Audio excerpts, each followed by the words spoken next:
আমার প্রিয় দেশবাসী,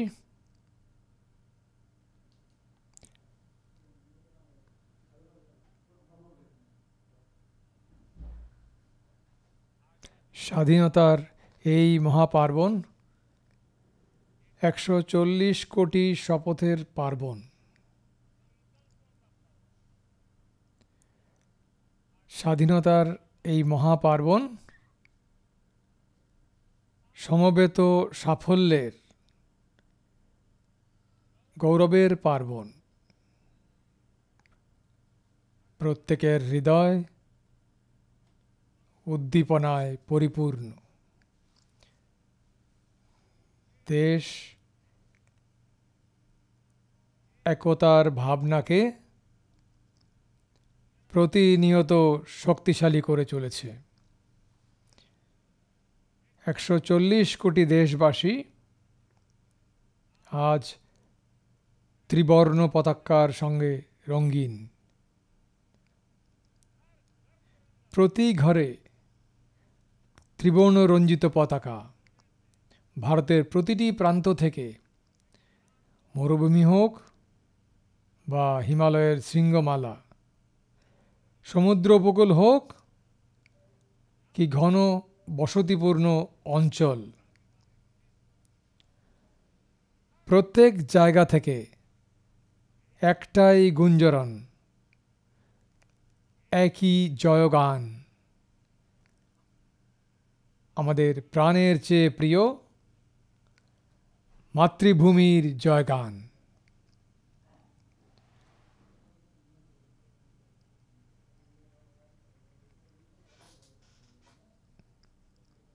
আমার প্রিয় দেশবাসী, ১৯৪৭ সালে অনন্ত সম্ভাবনা সঙ্গে করে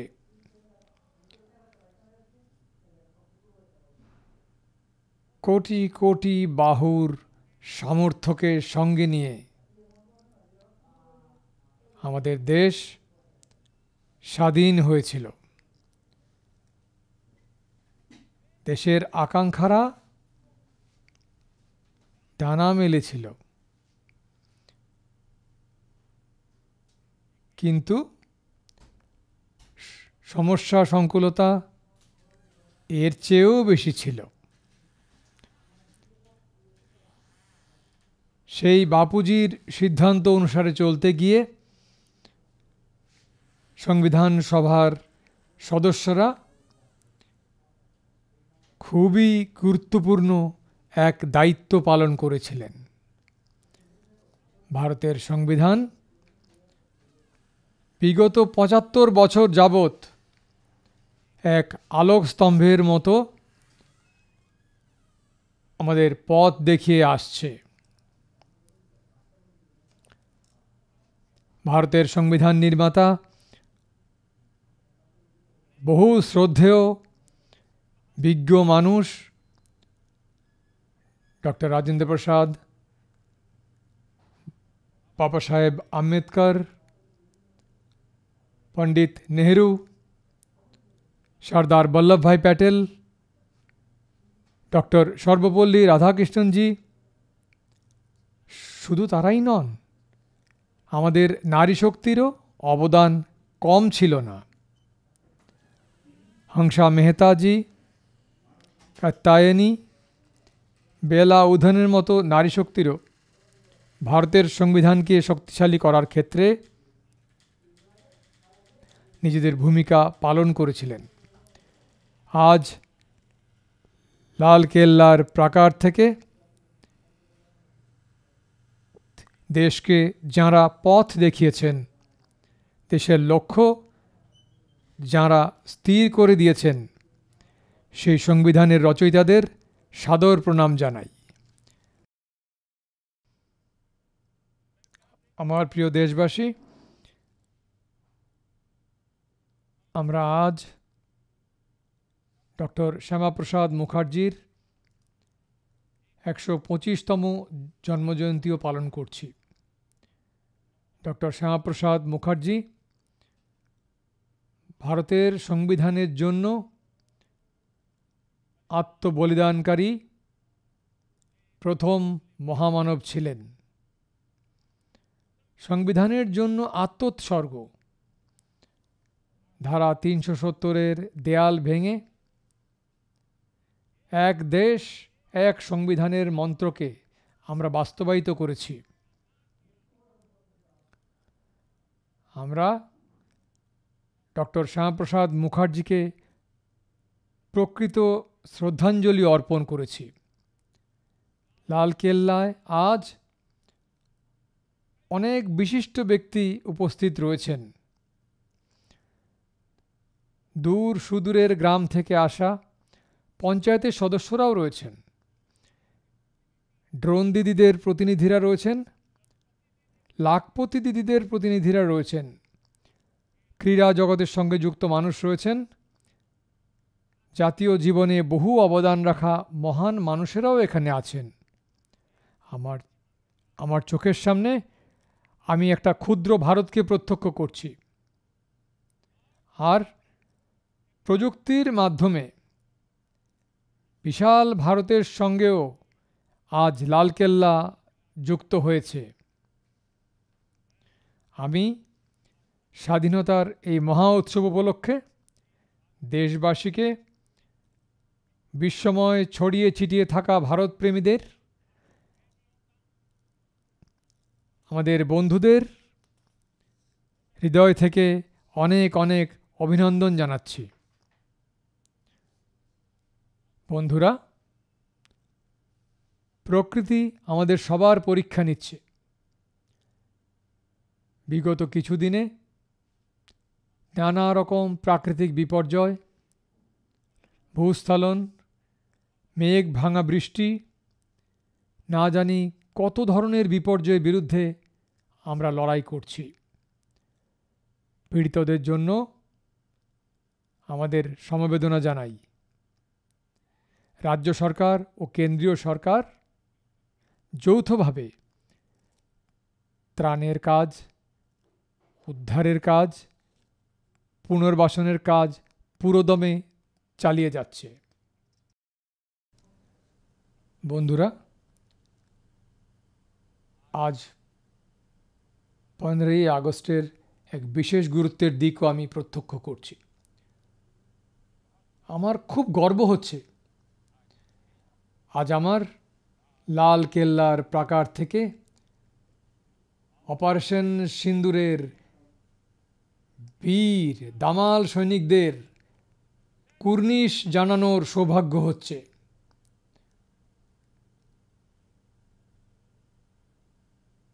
আমার বীর পরাক্রমী সৈনিকেরা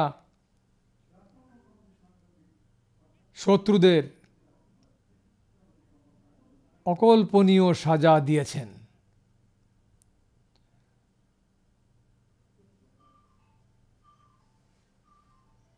বাইশে এপ্রিল পহেলগামে সীমান্তের ওপার থেকে আসা সন্ত্রাসবাদীরা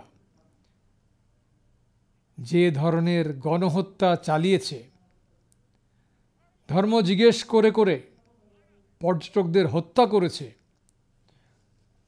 পত্নীর সামনে পতিকে গলিতে ঝাঁঝরা করে দিয়েছে, শিশুদের সামনে তাদের পিতাকে মৃত্যুর মুখে ঠেলে দিয়েছে, তাতে গোটা ভারতবর্ষ আক্রোশে ফুঁসছিল। গোটা বিশ্ব এ ধরনের হত্যাকাণ্ডে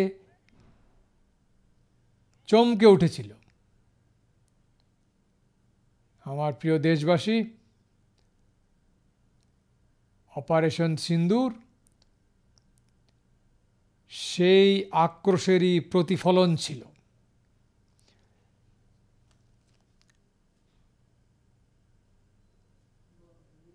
বাইশ তারিখের পর আমরা আমাদের সেনানীদের সম্পূর্ণ স্বাধীনতা দিয়েছিলাম। তাঁরাই যেন রণকৌশল স্থির করেন, তাঁরাই যেন লক্ষ্য স্থির করেন, সময়ও যেন তাঁরাই বেছে নেন। আর আমাদের সেনারা সেটা করে দেখিয়েছেন। যা কয়েক দশকেও যার ক্ষতিপূরণ সম্ভব নয়। কয়েকশো কিলোমিটার শত্রু দেশের ভেতরে ঢুকে সৈনিকেরা সন্ত্রাসবাদী হেডকোয়ার্টারগুলোকে ধূলিসাৎ করে দিয়েছেন। সন্ত্রাসবাদীদের ঠিকানাগুলোকে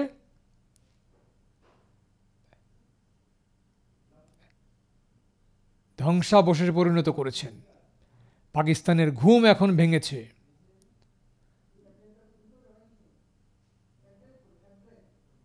পাকিস্তানে হওয়া ধ্বংসলীলা এত প্রচণ্ড ছিল যে নতুন নতুন সত্য উন্মোচিত হচ্ছে, নতুন নতুন তথ্য আসছে।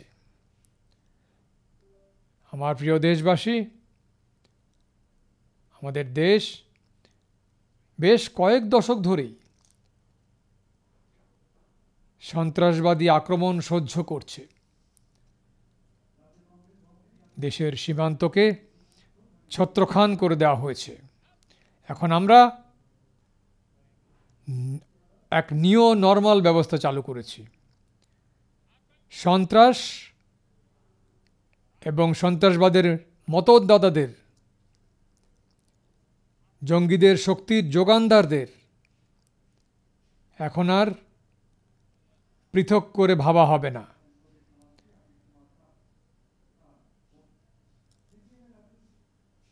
তারা মানবতার সমান শত্রু, এদের মধ্যে কোনো পার্থক্য নেই। এখন ভারত স্থির করেছে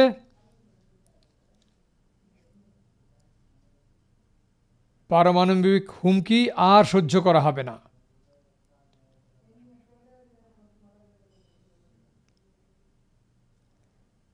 নিউক্লিয়ার ব্ল্যাকমেল দীর্ঘ সময় ধরে চলে আসছে। এখন আর ব্ল্যাকমেলিং সহ্য করা হবে না।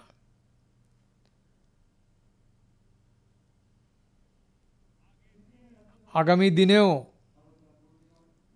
যদি শত্রুপক্ষ নিজেদের প্রয়াস জারি রাখে, আমাদের সেনাবাহিনী সিদ্ধান্ত নেবে তাদের শর্তে, তাদের নির্ধারিত সময়ে, সেনাবাহিনীর নিজস্ব পদ্ধতিতে, সেনাবাহিনীর নির্ধারিত লক্ষ্যে আক্রমণকে আমরা এখন স্বীকৃতি দেব।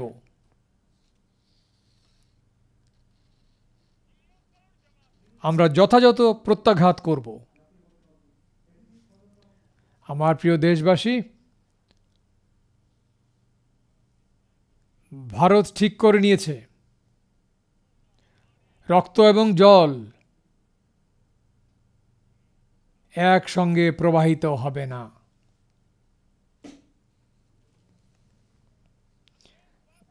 দেশবাসী খুব ভালোভাবেই জানতে পেরেছেন যে সিন্ধু জল চুক্তি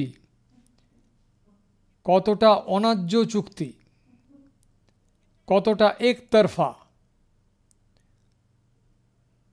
ভারত থেকে বেরিয়ে যাওয়া নদীগুলোর জল শত্রুপক্ষের কৃষিক্ষেত্রে সেচের কাজে ব্যবহৃত হচ্ছে, আর আমাদের দেশের কৃষক, আমাদের দেশের মাটি জলের অভাবে তৃষ্ণার্ত।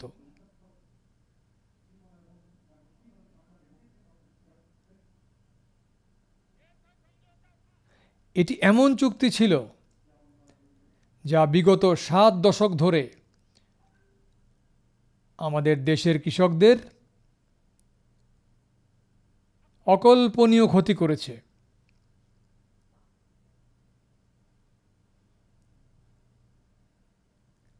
এখন ভারতের ন্যায্য জলের উপর অধিকার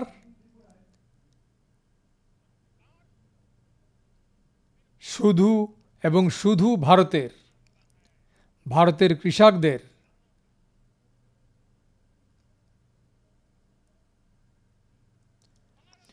ভারত দশকের পর দশক ধরে সিন্ধু চুক্তিকে সম্পূর্ণরূপে সহ্য করে আসছে। কিন্তু ভবিষ্যতে সেইভাবে সহ্য করবে না। কৃষক এবং জাতির স্বার্থে আমরা এই চুক্তি মেনে নেব না। আমার প্রিয় দেশবাসী, অগণিত মানুষ স্বাধীনতার জন্য তাঁদের জীবন উৎসর্গ করেছেন, তাঁদের সমগ্র যৌবন ব্যয় করেছেন, কারাগারে তাদের জীবন কাটিয়েছেন, ফাঁসির দড়িকে বরণ করে নিয়েছেন, কিছু নেয়ার জন্য নয়, কিছু অর্জন করার জন্য বা কিছু হওয়ার জন্য নয়, বরং ভারত মাতার আত্মসম্মানের জন্য, কোটি কোটি মানুষের স্বাধীনতার জন্য, দাসত্বের শৃঙ্খল ভাঙার জন্য। এবং তাদের হৃদয়ে কেবল একটি অনুভূতি ছিল, আত্মসম্মান। বন্ধুরা, দাসত্ব আমাদের দরিদ্র করে তুলেছিল, দাসত্ব আমাদের পরনির্ভরশীল করে তুলেছিল, অন্যের উপর আমাদের নির্ভরতা বৃদ্ধি পেয়েছিল। আমরা সকলেই জানি যে স্বাধীনতার পর লক্ষ লক্ষ মানুষকে খাওয়ানো ছিল একটি বড় চ্যালেঞ্জ, এবং এরাই হলেন আমার দেশের কৃষক, যারা কঠোর পরিশ্রম করে দেশের খাদ্য ভাণ্ডার পূরণ করেছিলেন।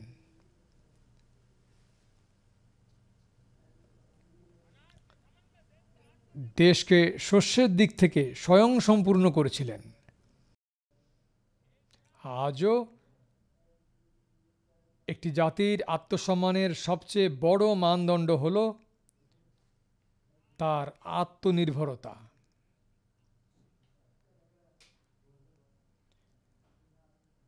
আর আমার প্রিয় দেশবাসী, আত্মনির্ভর ভারত উন্নত ভারতের ভিত্তি। যত বেশি অন্যের উপর নির্ভরশীল,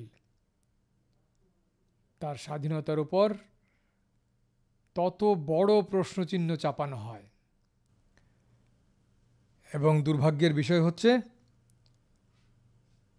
যখন কেউ নির্ভরশীলতার অভ্যাসে জড়িয়ে পড়ে, বোঝাই যায় না কখন যে আমরা আত্মনির্ভরতা ত্যাগ করছি আর কখন আমরা অন্যের উপর নির্ভরশীল হয়ে পড়ছি। এই অভ্যাস বিপজ্জনক। আর তাই আত্মনির্ভরশীল হওয়ার জন্য প্রতি মুহূর্তে সতর্ক থাকতে হয়। আর আমার প্রিয় দেশবাসী, আত্মনির্ভরতা কেবল আমদানি রপ্তানি, রুপি, পয়সা, পাউন্ড, ডলারের মধ্যেই সীমাবদ্ধ নয়। এর অর্থ তো সীমিত নয়। আত্মনির্ভরতা আমাদের শক্তির সাথে জড়িত, এবং যখন আত্মনির্ভরতা শেষ হতে শুরু করে, তখন শক্তিও ক্রমশ কমতে থাকে। তাই আমাদের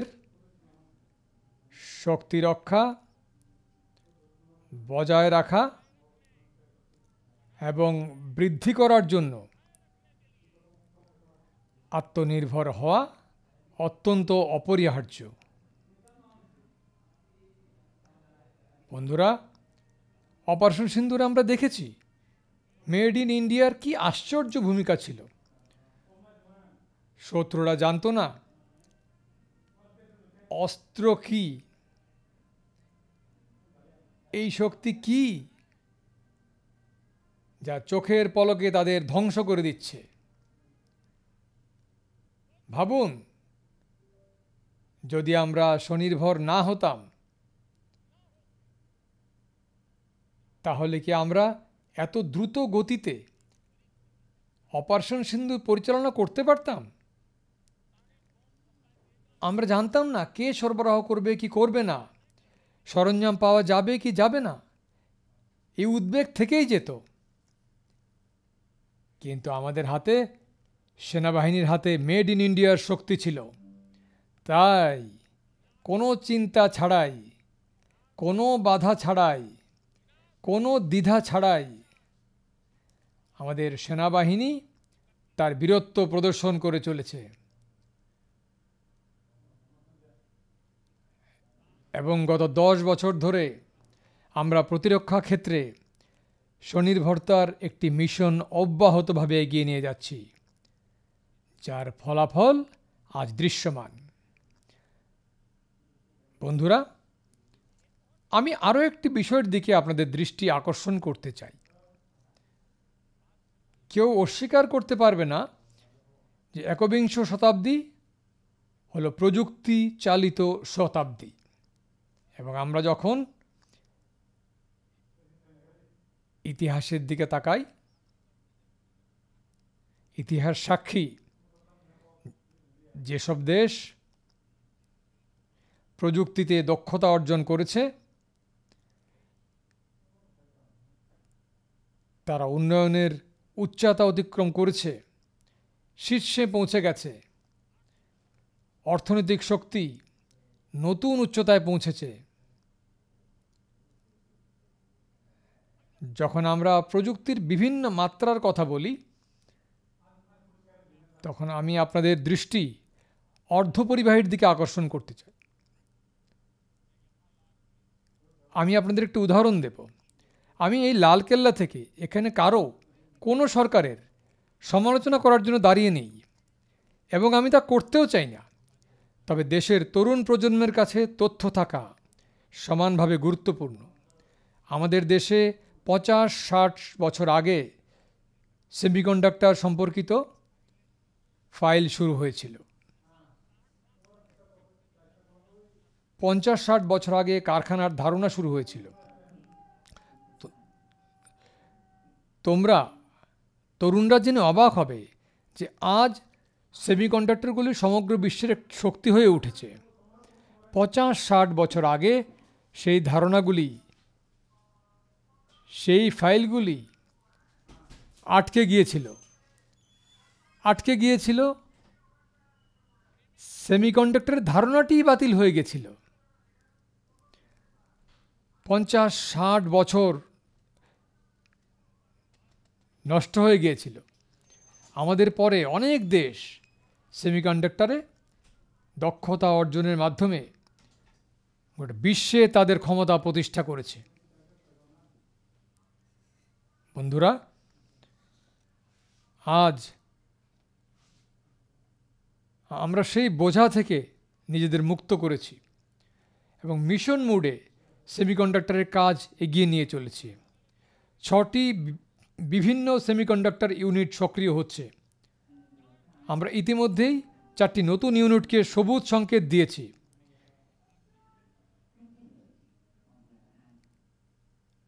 এবং আমি দেশবাসী, বিশেষ করে তরুণদের এবং বিশ্বজুড়ে ভারতের প্রযুক্তির শক্তি বোঝে এমন মানুষদের বলতে চাই, ভারতে তৈরি, ভারতের জনগণের দ্বারা তৈরি মেড ইন ইন্ডিয়া চিপস এই বছরের শেষ নাগাদ বাজারে আসবে।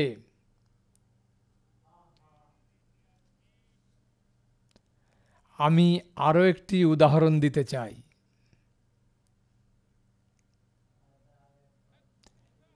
এখন জ্বালানির ক্ষেত্রে আমরা সকলেই জানি যে আমরা জ্বালানির জন্য অনেক দেশের ওপর নির্ভরশীল। তা সে পেট্রোল, ডিজেল, গ্যাস যাই হোক না কেন, তা আনতে আমাদের লক্ষ লক্ষ কোটি কোটি টাকা ব্যয় করতে হয়। এই সংকট থেকে দেশকে স্বাবলম্বী করা, জ্বালানিতে স্বাবলম্বী করা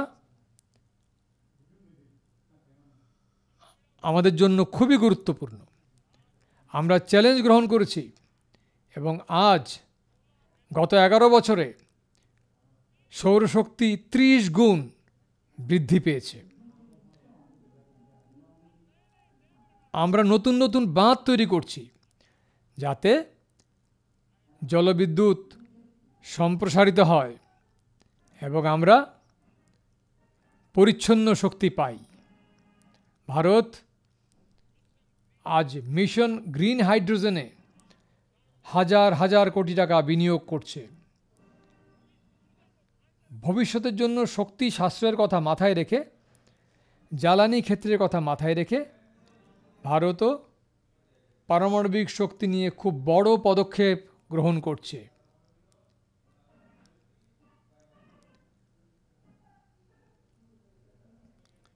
অচিরেই পারমাণবিক শক্তিচালিত 10টি নতুন পারমাণবিক চুল্লি চালু করা হচ্ছে। 2047 সালের মধ্যে আমরা একটি বিকশিত ভারতের লক্ষ্য নির্ধারণ করছি। যখন দেশ স্বাধীনতার 100 বছর পূর্ণ করবে তখন আমরা পারমাণবিক শক্তির ক্ষমতা 10 গুণেরও বেশি বৃদ্ধি করার সংকল্প নিয়ে এগিয়ে যাচ্ছি। আমার প্রিয় দেশবাসী, সংস্কার একটি ধারাবাহিক প্রক্রিয়া। সময়ের সাথে সাথে পরিস্থিতি অনুসারে সংস্কার করতে হবে। আমরা পারমাণবিক শক্তির ক্ষেত্রে খুব বড় সংস্কার এনেছি। এখন আমরা বেসরকারি খাতের জন্য পারমাণবিক শক্তির দরজা খুলে দিয়েছি। আমরা শক্তি যোগ করতে চাই। আমার প্রিয় দেশবাসী, আজ যখন বিশ্ব উষ্ণায়ন নিয়ে চিন্তিত, তখন আমি বিশ্বকে বলতে চাই যে ভারত সিদ্ধান্ত নিয়েছিল আমরা 2030 সালের মধ্যে ভারতে 50% দূষণমুক্ত শক্তি সরবরাহ করব। এই লক্ষ্য 2030 সালের মধ্যে আমাদের ছিল। আমার দেশবাসীর শক্তি দেখুন, আমার দেশবাসীর দৃঢ় সংকল্প দেখুন। ভারতকে একটি উন্নত দেশ হিসেবে গড়ে তোলার সংকল্প পূরণের জন্য তাদের দৌড় দেখুন। আমরা 2030 সালে যে লক্ষ্য নির্ধারণ করেছিলাম, 2025 সালে 50% দূষণমুক্ত শক্তির লক্ষ্য অর্জন করে নিয়েছি 5 বছর আগেই। তা অর্জন করে নিয়েছি কারণ আমরা বিশ্বের প্রতি সমানভাবে সংবেদনশীল। প্রকৃতির প্রতিও আমরা সমানভাবে দায়িত্বশীল। আমার প্রিয় দেশবাসী, বাজেটের একটি বড় অংশ পেট্রোল, ডিজেল, গ্যাস আনতে ব্যয় করা হয়েছে। লক্ষ লক্ষ কোটি কোটি টাকা ব্যয় করা হয়েছে। যদি আমরা শক্তির উপর নির্ভরশীল না হতাম,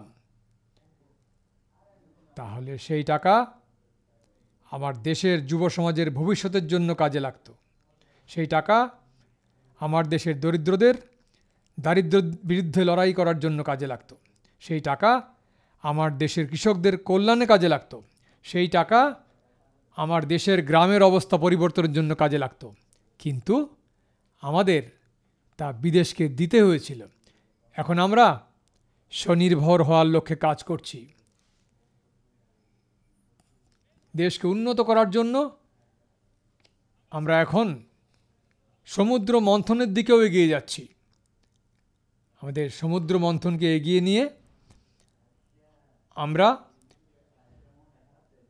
সমুদ্রের তলদেশে তেল, গ্যাসের মজুদ ভাণ্ডার খুঁজে বের করার লক্ষ্যে এক মিশন মোডে কাজ করতে চাই। তাই ভারত জাতীয় গভীর জল অনুসন্ধান মিশন শুরু করতে চলেছে।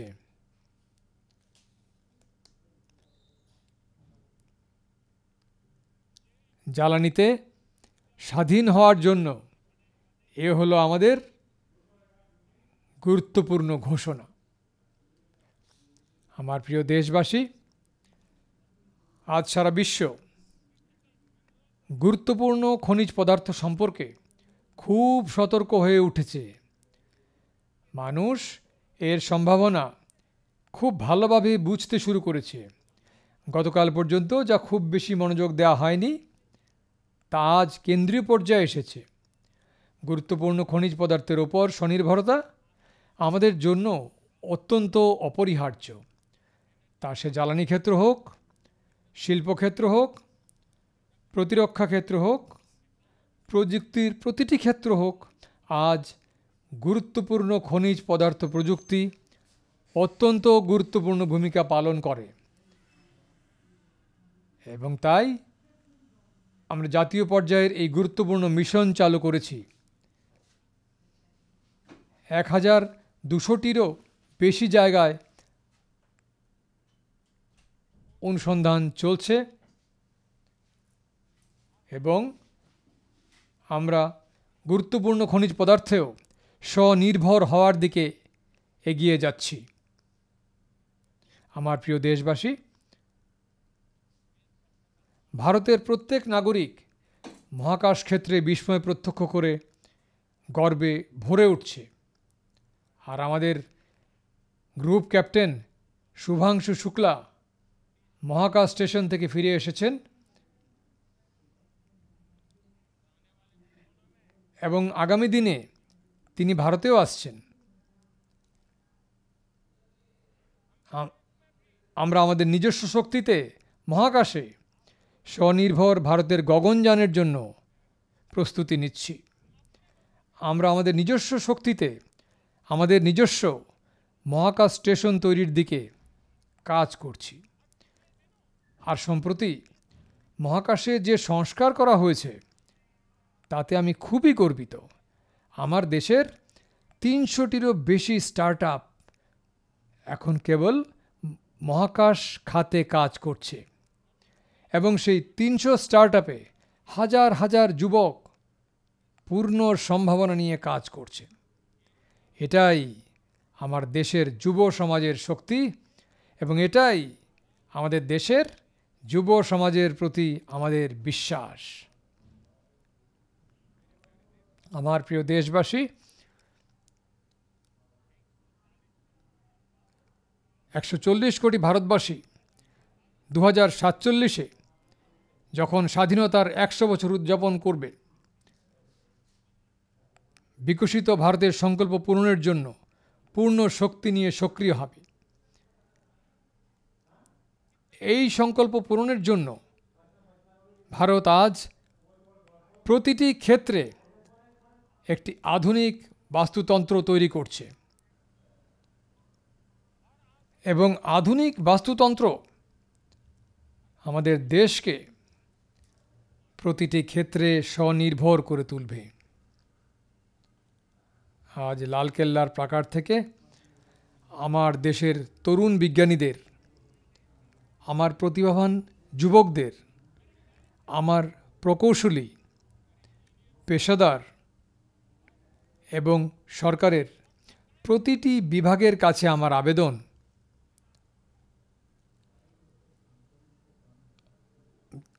আমাদের ভারতে তৈরি যুদ্ধ বিমানের জন্য জেট ইঞ্জিন কি আমাদের হবে না?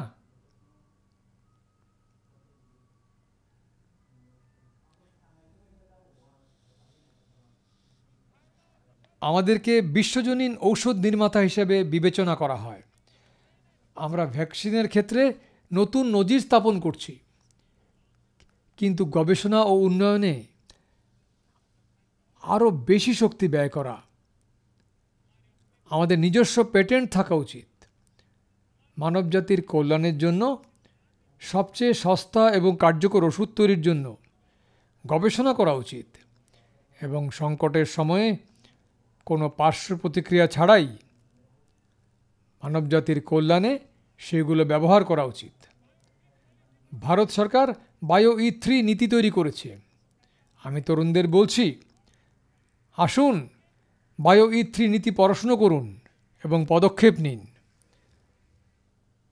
আমাদের দেশের ভাগ্য পরিবর্তন করতে হবে এবং আপনাদের সহযোগিতা আমাদের প্রয়োজন। আমার প্রিয় দেশবাসী, আজকাল তথ্য প্রযুক্তির যুগ। আমাদের কাছে তথ্যের শক্তি আছে। এটা কি সময়ের দাবি নয়? অপারেটিং সিস্টেম থেকে শুরু করে সাইবার নিরাপত্তা, গভীর প্রযুক্তি থেকে শুরু করে কৃত্রিম বুদ্ধিমত্তা, সব কিছুই আমাদের নিজস্ব হওয়া উচিত,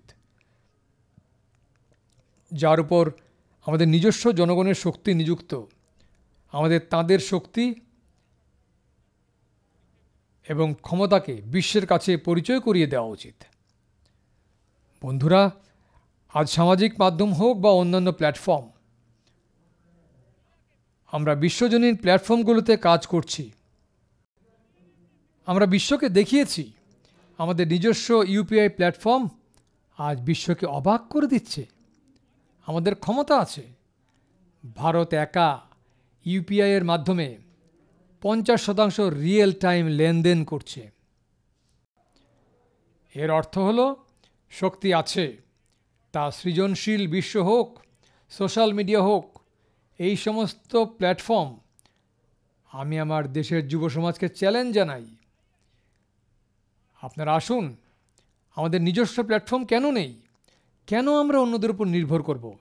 কেন ভারতের সম্পদ বাইরে চলে যাবে? এবং তোমাদের ক্ষমতার ওপর আমার বিশ্বাস আছে। আমার প্রিয় দেশবাসী, আমরা যেমন শক্তির ক্ষেত্রে নির্ভরশীল, তেমনি দেশের দুর্ভাগ্য যে আমাদের সারের ক্ষেত্রেও বিশ্বের ওপর নির্ভর করতে হচ্ছে। আমাদের দেশের কৃষকরাও সার সঠিকভাবে ব্যবহার করে ধরতি মায়ের সেবা করতে পারে। নির্বিচারে ব্যবহার করে ধরতি মায়ের অনেক ক্ষতি হচ্ছে। কিন্তু একই সাথে আমি দেশের যুব সমাজকে, দেশের শিল্পকে, দেশের বেসরকারি ক্ষেত্রকে বলতে চাই, আসুন আমরা সারের মজুদ পূরণ করি, নতুন উপায় খুঁজে বের করি এবং ভারতের চাহিদা অনুসারে নিজস্ব সার উৎপাদন করি, অন্যের ওপর নির্ভর না করি। বন্ধুরা, আসন্ন যুগ ইভির। এখন আমরা ইভি ব্যাটারি তৈরি করব না আমরা নির্ভরশীল থাকব? সৌর প্যানেল হোক, ইলেকট্রনিক যানবাহনের জন্য প্রয়োজনীয় সব কিছু, সেগুলো আমাদের নিজস্ব হওয়া উচিত। বন্ধুরা, আমি সাহস করে এটা বলতে চাই, কারণ দেশের তরুণদের ক্ষমতার ওপর আমার বিশ্বাস আছে। আর বিশ্বাস কেবল এই কারণে নয় যে তারা আমার দেশের তরুণ। কোভিডের সময় আমরা অনেক কিছুর উপর নির্ভরশীল ছিলাম। যখন আমার দেশের তরুণদের বলা হয়েছিল যে আমাদের নিজস্ব টিকা প্রয়োজন, দেশ তা করেছে। কোউইন প্ল্যাটফর্ম আমাদের নিজস্ব হওয়া উচিত, দেশ তা করেছে। আমাদের কোটি কোটি মানুষের জীবন বাঁচানোর কাজ করেছে। একই চেতনা, একই আবেগ, জীবনের প্রতিটি ক্ষেত্রে স্বাবলম্বী হওয়ার জন্য আমাদের সর্বস্ব দিতে হবে। আমাদের সেরাটি কি তা দেখে আমাদের বাঁচতে হবে। বন্ধুরা, গত 11 বছরে উদ্যোগ একটি বিশাল শক্তি পেয়েছে। আজ টিয়ার 2 এবং টিয়ার 3 শহরে লক্ষ লক্ষ স্টার্টআপ দেশের অর্থনীতি এবং উৎপাদনকে শক্তি দিচ্ছে। একইভাবে আমাদের দেশের কোটি কোটি যুবক, যাদের মধ্যে আমাদের কন্যারাও রয়েছেন, মুদ্রা যোজনা থেকে ঋণ নিচ্ছেন এবং নিজস্ব ব্যবসা শুরু করছেন। তারা নিজের পায়ে দাঁড়াচ্ছেন, কিন্তু অন্যদেরও নিজের পায়ে দাঁড়ানোর শক্তি যোগাচ্ছেন। এটি প্রতিটি ব্যক্তিকে আত্মনির্ভরশীল হওয়ার সুযোগ করে দিচ্ছে। আমার বন্ধুরা, কেউই মহিলা স্বনির্ভর গোষ্ঠীর দিকে মনোযোগ দেয়নি। গত 10 বছরে মহিলা স্বনির্ভর গোষ্ঠীগুলো অসাধারণ কাজ করেছে। আজ তাদের পণ্য বিশ্ববাজারে যেতে শুরু করেছে। আমাদের মহিলা স্বনির্ভর গোষ্ঠীগুলি লক্ষ লক্ষ কোটি টাকার ব্যবসা করছে। আমি একবার মন কি বাতে খেলনা নিয়ে কথা বলেছিলাম। আমাদের বিদেশ থেকে কোটি কোটি টাকার খেলনা আমদানি করতে হতো। আমি মন কি বাতে বলেছিলাম যে আমাদের দেশের যুবকরা কি এটা করবে? তারা কি বিদেশ থেকে খেলনা আমদানি করবে? এবং আজ আমি গর্বের সাথে বলছি যে আমার দেশ খেলনা রপ্তানি শুরু করেছে। এর অর্থ হলো দেশের সম্ভাবনা সব ধরনের সুযোগ পাবে, সমস্ত বাধা থেকে মুক্তি পাবে, সর্বাধিক করার জন্য অনুপ্রাণিত হবে, দেশ তা করতে পারবে। আমি দেশের যুব সমাজকে বলছি, উদ্ভাবনী ধারণা নিয়ে এসো। তোমাদের ধারণাগুলোকে মরতে দিও না বন্ধুরা। তোমাদের আজকের ধারণাই আগামী প্রজন্মের ভবিষ্যৎ তৈরি করতে পারে। আমি তোমাদের সাথে আছি, আমি তোমাদের জন্য কাজ করতে প্রস্তুত, তোমাদের অংশীদার হিসেবে কাজ করতে প্রস্তুত। এসো, সাহস সঞ্চয় করো, উদ্যোগ নাও। উৎপাদনের কথা ভাবা তরুণরা, এগিয়ে এসো। যদি সরকারের নিয়ম পরিবর্তনের প্রয়োজন হয় তাহলে আমাকে বলো। এখন দেশ থামতে চায় না। 2047 খুব বেশি দূরে নেই।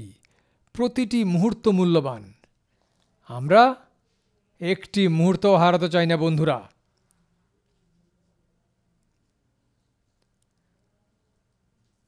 বন্ধুরা, এ হলো এগিয়ে যাওয়ার এক সুযোগ, বড় স্বপ্ন দেখার এক সুযোগ, এক সংকল্পে নিজেদের উৎসর্গ করার এক সুযোগ। আমি নিজে আপনাদের সঙ্গে থাকব, তখন আমরা একটি নতুন ইতিহাস তৈরি করতে পারব। বন্ধুরা, আজ জাতীয় উৎপাদন মিশনে খুব দ্রুত কাজ হচ্ছে। বিশ্ব আমাদের এমএসএমইর শক্তি স্বীকার করছে। বিশ্বে যত বড় জিনিসই তৈরি হোক না কেন, আমাদের দেশের এমএসএমইগুলি কোনো না কোনো সরঞ্জাম তৈরি করে থাকে। তারা অত্যন্ত গর্বের সঙ্গে এগিয়ে চলেছে, কিন্তু আমরা ব্যাপক সমন্বিত উন্নয়নের পথে এগিয়ে যেতে চাই এবং তাই তাদের শক্তি বৃদ্ধি করা উচিত। এবং সেই সঙ্গে আমি একবার লালকেল্লা থেকে বলেছিলাম, শূন্য ত্রুটি, শূন্য প্রভাব। আমি আজ বলতে চাই যে আমরা যদি বিশ্ব বাজারে আমাদের শক্তিকে স্বীকৃতি দিতে চাই, তাহলে আমাদের কেবল মানের ক্ষেত্রেই নয়, বিশ্ব গুণমানকে গ্রহণ করে আমাদের নতুন উচ্চতা অতিক্রম করতে হবে। আমাদের গুণমান সর্বোচ্চ হওয়া উচিত এবং সরকারকেও প্রয়াস চালাতে হবে, কাঁচামালও পেতে হবে। কিভাবে আমরা আমাদের উৎপাদনের খরচ কমাতে পারি সে ব্যাপারেও ভাবতে হবে। বন্ধুরা, উৎপাদন ক্ষেত্রে নিযুক্ত আমাদের সকলের মন্ত্র হওয়া উচিত, কম দাম কিন্তু বেশি শক্তি। আমাদের প্রতিটি পণ্যের শক্তি আরও থাকা উচিত, কিন্তু কম দাম। এই মানসিকতা নিয়ে আমাদের এগিয়ে যেতে হবে। আমার প্রিয় দেশবাসী, অগণিত মানুষ স্বাধীনতা লাভের জন্য তাঁদের জীবন উৎসর্গ করেছেন। আমি আগেও বলেছি, তাঁরা তাদের যৌবন উৎসর্গ করেছেন, তাঁদের ফাঁসি দেওয়া হয়েছে। সেটা কেন হয়েছে? স্বাধীন ভারতের জন্য। মনে রাখবেন, 75-100 বছর আগে সমগ্র দেশ স্বাধীন ভারতের মন্ত্র নিয়ে বেঁচেছিল। আজ সময়ের দাবি, যারা স্বাধীন ভারতের মন্ত্র নিয়ে বেঁচেছিলেন তারা আমাদের স্বাধীন ভারত দিয়েছেন। আজ 140 কোটি দেশবাসীর একমাত্র মন্ত্র হওয়া উচিত সমৃদ্ধ ভারত।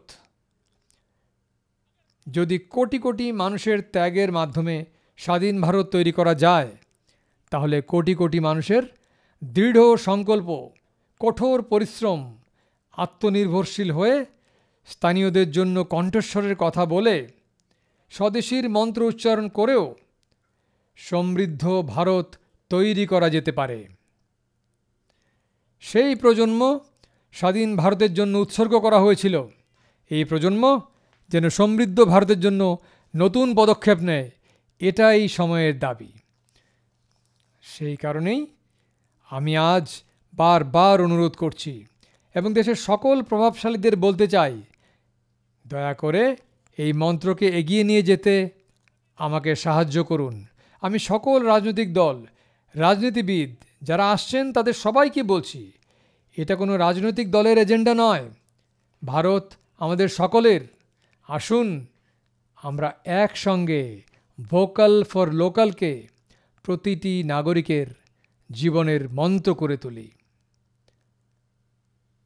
আমরা কেবল সেই জিনিসগুলি কিনব যা ভারতের তৈরি, যা ভারতের নাগরিকদের ঘামের বিনিময়ে তৈরি, যা ভারতের মাটির সুবাস ধারণ করে এবং যা ভারতের আত্মনির্ভরতার সংকল্পকে শক্তি যোগায়।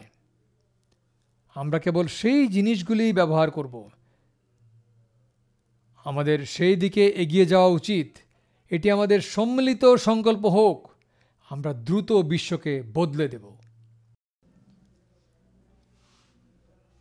বন্ধুরা, আজ আমি প্রত্যেক ছোট ব্যবসায়ী এবং দোকানদারকে অনুরোধ করতে চাই, আপনাদেরও দায়িত্ব রয়েছে। আমরা যখন ছোট ছিলাম, আমরা কখনো বাজারে দেখিনি খাঁটি ঘিয়ের দোকান, লেখা থাকতো ঘিয়ের দোকান। কিন্তু সময়ের সঙ্গে পা মিলিয়ে মানুষ খাঁটি ঘিয়ের দোকান লিখতে শুরু করেন। আমি চাই দেশে এমন ব্যবসায়ী এগিয়ে আসুন, এমন দোকানদার আসুন, তারা বোর্ড লাগান যে এখানে দেশীয় পণ্য বিক্রি হয়। আমাদের স্বদেশের জন্য গর্ববোধ করা উচিত। আমরা বাধ্য হয়ে নয়, বরং শক্তি দিয়ে স্বদেশী ব্যবহার করব। আমরা একে শক্তি হিসাবে ব্যবহার করব এবং প্রয়োজনে অন্যদেরও বাধ্য করার জন্য ব্যবহার করব। এটাই আমাদের শক্তি হওয়া উচিত, এটাই আমাদের মন্ত্র হওয়া উচিত। আমার প্রিয় দেশবাসী,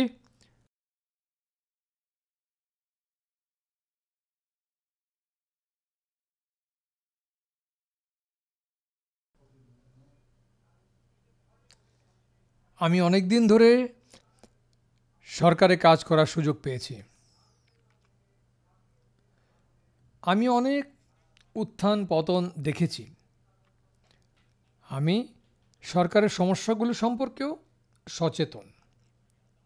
আমি ব্যবস্থার সীমাবদ্ধতা সম্পর্কেও সচেতন। কিন্তু তা সত্ত্বেও আমাদের দায়িত্ব হলো অন্যের সীমারেখা ছোট করার জন্য আমাদের শক্তি নষ্ট না করা।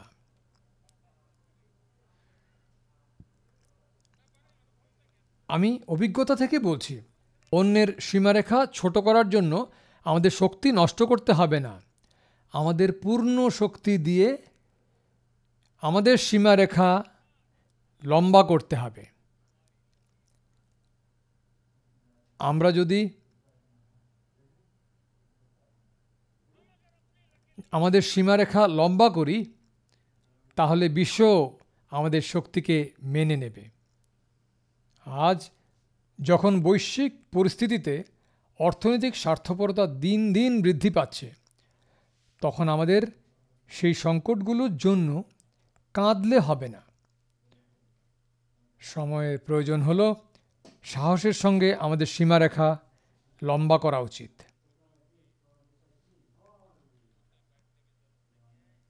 আর আমি 25 বছরের প্রশাসনিক অভিজ্ঞতা থেকে বলতে পারি, যদি আমরা এই পথ বেছে নিই, যদি সবাই তা বেছে নেয়, তাহলে কোনো স্বার্থপরতা আমাদের তার খপ্পরে আটকাতে পারবে না। আমার প্রিয় দেশবাসী, গত দশক সংস্কার, কর্মক্ষমতা এবং রূপান্তরের দশক। কিন্তু এখন আমাদের নতুন শক্তি নিয়ে যোগ দিতে হবে। অতীতে আমরা অনেক সংস্কার করেছি,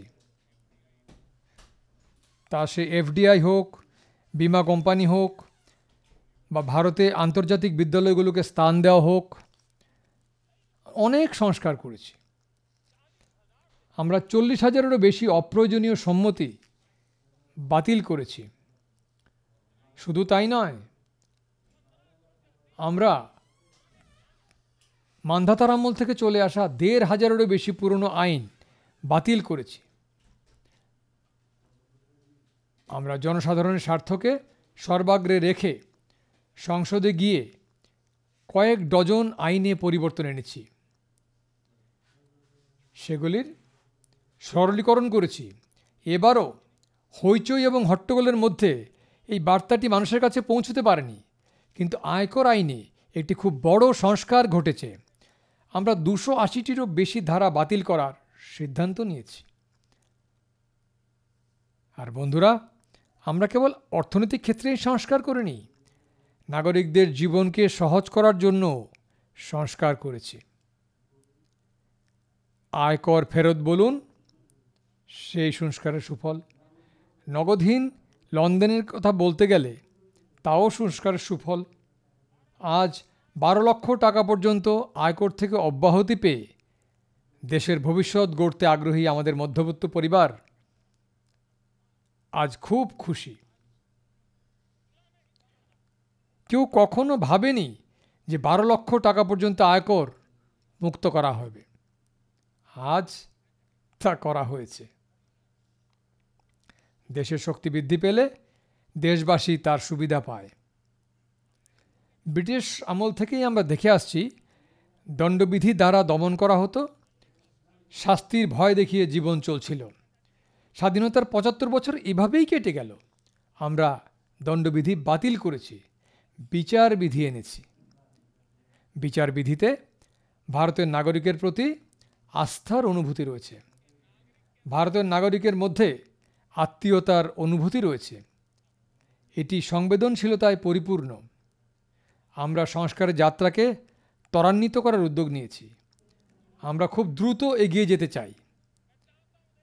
দেশবাসী, আমি চাই, আমি এটি দেশের জন্য করছি, আমি নিজের জন্য করছি না, আমি কারো ক্ষতি করার জন্য এটি করছি না। আমার রাজনৈতিক দলগুলো, আমার প্রতিযোগী অংশীদাররাও, তাদেরও এগিয়ে আসা উচিত এবং দেশের এই উজ্জ্বল ভবিষ্যতের জন্য আমাদের সমর্থন করা উচিত।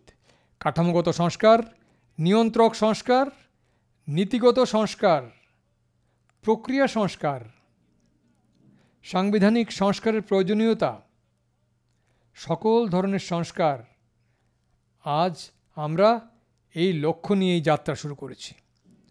আর আমার প্রিয় দেশবাসী, আমরা পরবর্তী প্রজন্মের সংস্কারের জন্য একটি টাস্ক ফোর্স গঠনের সিদ্ধান্ত নিয়েছি।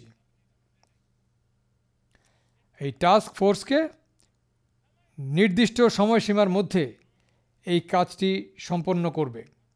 বর্তমান নিয়ম, আইন, নীতি, অনুশীলনগুলোকে একবিংশ শতাব্দীর প্রেক্ষাপটে, বিশ্ব পরিবেশের প্রেক্ষাপটে এবং 2047 সালে ভারতকে একটি উন্নত জাতি হিসাবে গড়ে তোলার জন্য নতুন করে প্রস্তুত করা উচিত এবং সময়সীমার মধ্যে তাদের কাজ সম্পন্ন করার জন্য এই টাস্ক ফোর্স গঠন করা হয়েছে।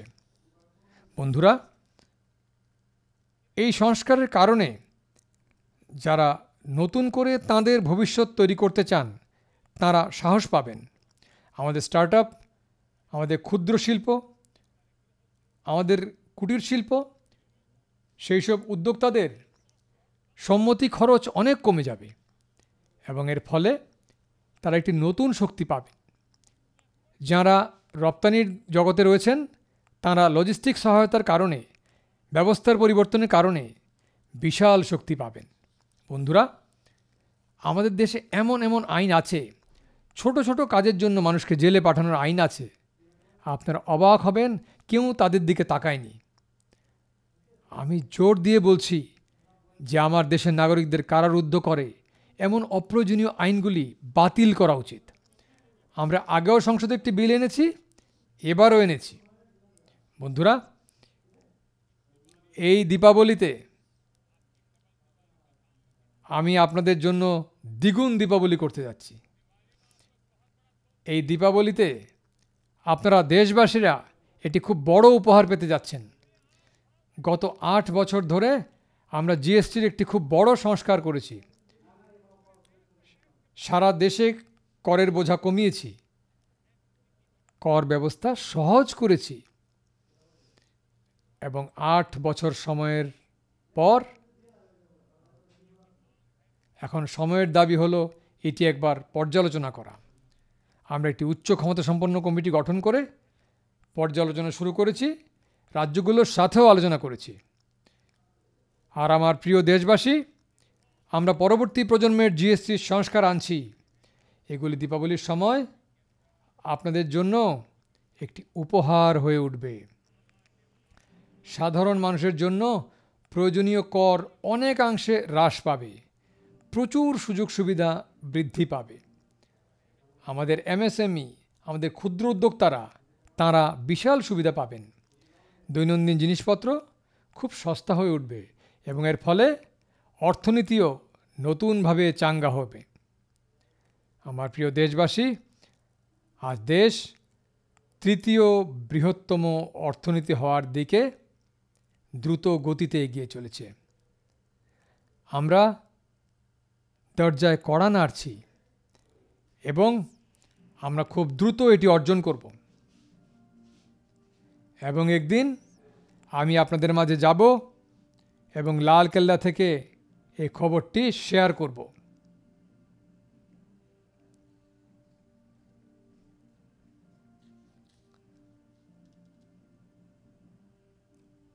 আজ সমগ্র বিশ্ব ভারতের অর্থনীতি এবং অর্থনৈতিক পরিস্থিতি সম্পর্কে আত্মবিশ্বাসী।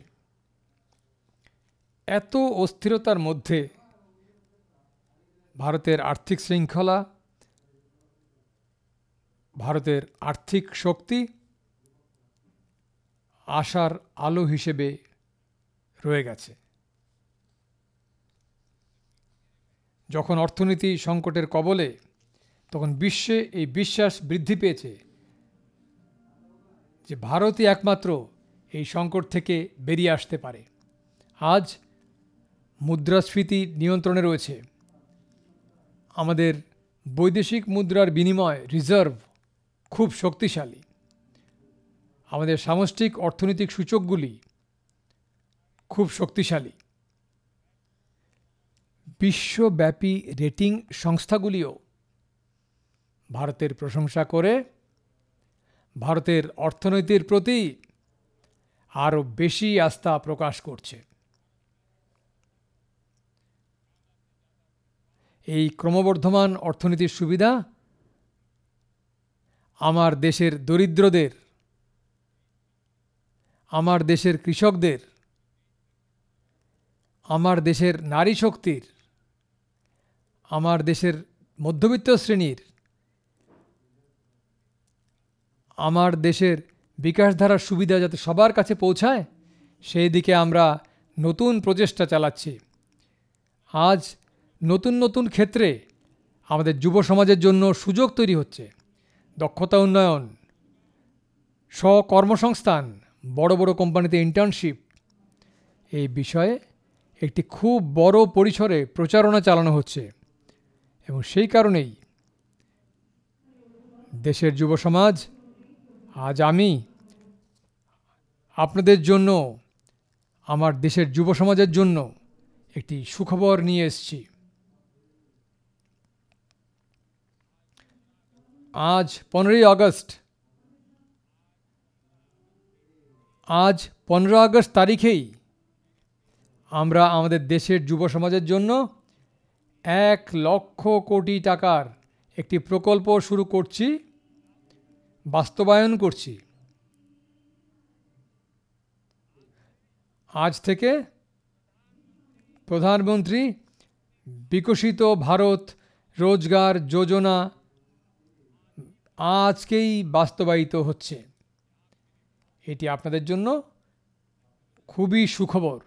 এই যোজনার আওতায় সরকার বেসরকারি খাতে প্রথমে চাকরি পাওয়া ছেলে বা মেয়েকে 15,000 টাকা দেবে। নতুন কর্মসংস্থানের সুযোগ তৈরির জন্য আরও বেশি সুযোগ প্রদানের জন্য কোম্পানিগুলোকেও প্রণোদনা দেওয়া হবে।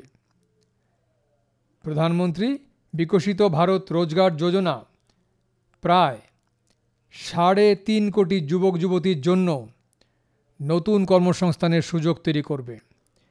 এর জন্য আমি সকল যুব সমাজকে অভিনন্দন জানাই। আমার প্রিয় দেশবাসী, আজ সবাই ভারতের নারী শক্তিকে স্বীকৃতি দিতে শুরু করেছে।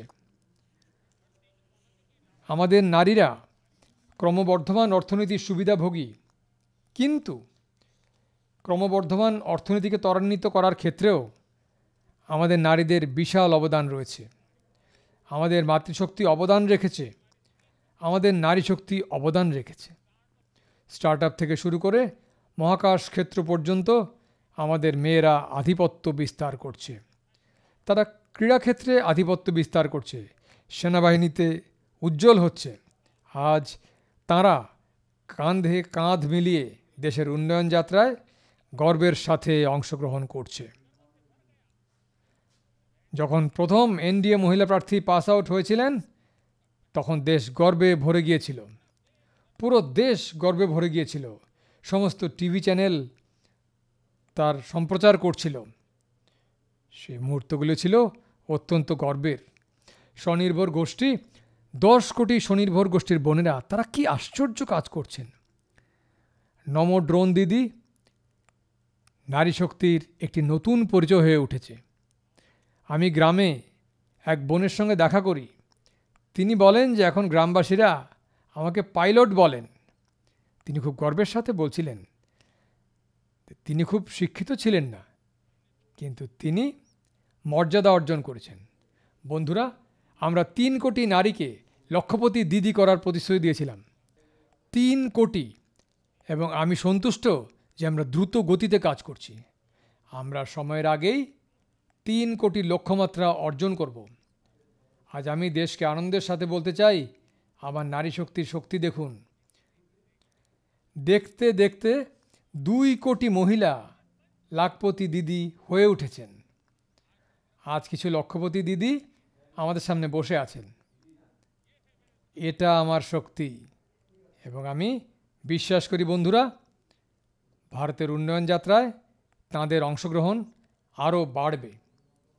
আমার প্রিয় দেশবাসী, আমার দেশের কৃষকদের ভারতের অর্থনীতিতে বিশাল অবদান রয়েছে। ভারতের কৃষকদের কঠোর পরিশ্রম সার্থক হচ্ছে। গত বছর শস্য উৎপাদনে আমাদের দেশের কৃষকরা সমস্ত পুরনো রেকর্ড ভেঙে দিয়েছেন। এটাই আমার শক্তি। একই জমি, কিন্তু ব্যবস্থা বদলে গেছে। জল পৌঁছতে শুরু করেছে, ভালো বীজ আসতে শুরু করেছে, কৃষকরা ভালো সুযোগ সুবিধা পেতে শুরু করেছেন। তাই তাঁরা দেশের জন্য তাদের শক্তি বৃদ্ধি করছেন। আজ ভারত দুধ, ডাল, পাট উৎপাদনে বিশ্বে 1 নম্বরে। আজ আমরা বিশ্বের 2য় বৃহত্তম মাছ উৎপাদনকারী। আমার মৎস্যজীবী ভাই ও বোনদের শক্তির দিকে তাকান। আমরা মাছ উৎপাদনে বিশ্বের 2য় স্থানে পৌঁছে গেছি। আজ ভারত ধান, গম, ফল এবং সবজি উৎপাদনেও বিশ্বে 2য় স্থানে পৌঁছেছে। বন্ধুরা, আপনারা খুশি হবেন যে আমার দেশে কৃষকদের উৎপাদিত পণ্য আজ বিশ্ববাজারে পৌঁছেছে। 4 লক্ষ কোটি টাকার কৃষিপণ্য রপ্তানি করা হয়েছে। আমার দেশের কৃষকরা আমাদের তাঁদের শক্তি দেখিয়েছেন। আমরা ছোট কৃষক, পশুপালক, জেলে, যাই হোক না কেন, আমরা আজ তাঁদের দেশের উন্নয়ন প্রকল্পের সুবিধা প্রদান করছি।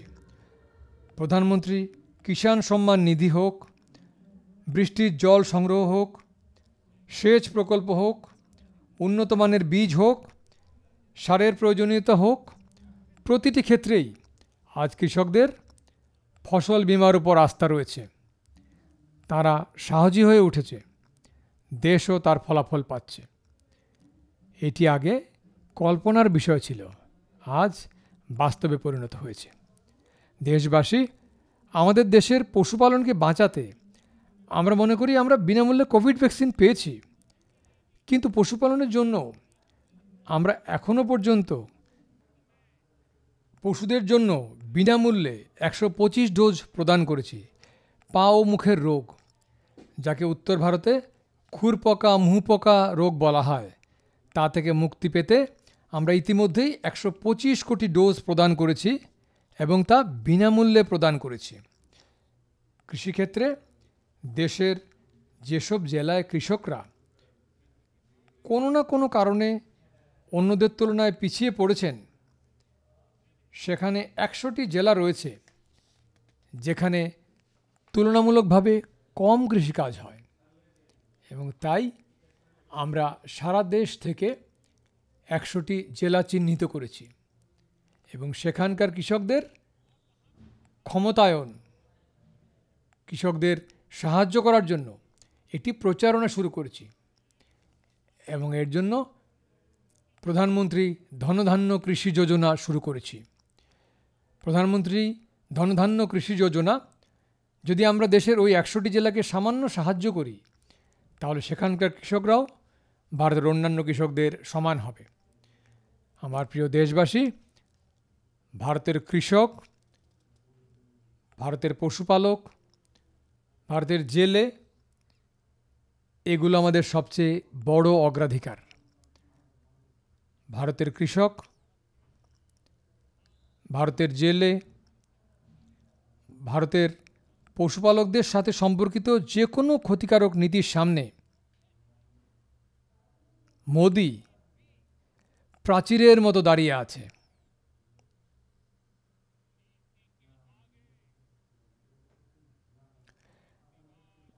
ভারত তার কৃষক, তার পশুপালক, তার মৎস্যপালকদের সঙ্গে কোনো আপোষ মেনে নেবে না।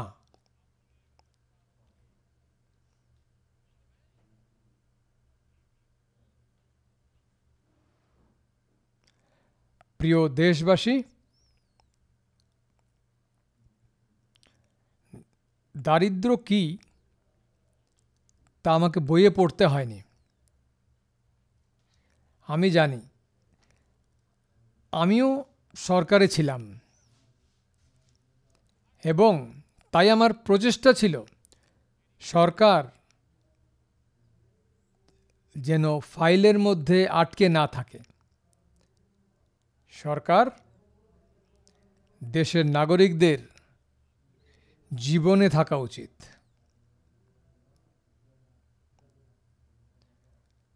দলিত হোক, নিপীড়িত হোক, শোষিত হোক, বঞ্চিত হোক, সরকার তাদের জন্য ইতিবাচকভাবে সক্রিয় হোক।